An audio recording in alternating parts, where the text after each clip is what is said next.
Seringkali kita menjumpai orang batuk atau bersin di sekitar kita, atau bahkan saat ini Anda sedang mengalaminya. Batuk bukanlah penyakit, tapi merupakan mekanisme pertahanan tubuh dan gejala suatu penyakit. Tahukah Anda, saat batuk atau bersin, Anda bisa menularkan penyakit kepada orang lain.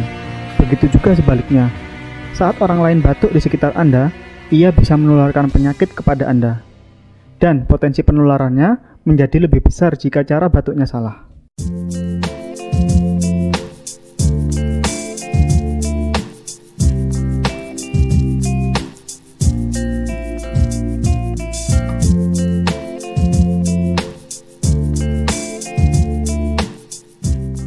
Penularan penyakit bukanlah hal yang tidak bisa kita cegah. Dengan menerapkan etika batuk yang benar, potensi penularan penyakit bisa kita minimalkan. Berikut etika saat batuk dan bersin. 1. Saat merasakan akan batuk atau bersin, segera ambil tisu.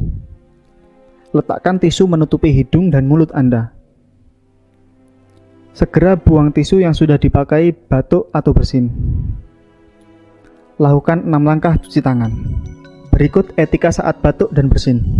Kedua, saat akan batuk atau bersin, gunakan lengan atas bagian dalam. Ambil jarak 1-3 langkah dan berpaling dari orang lain. 3. Jika frekuensi batuk Anda sering, gunakanlah masker untuk mencegah penularan.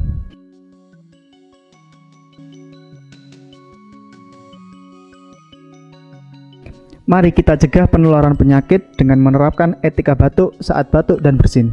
Karena pengendalian infeksi adalah tanggung jawab kita bersama.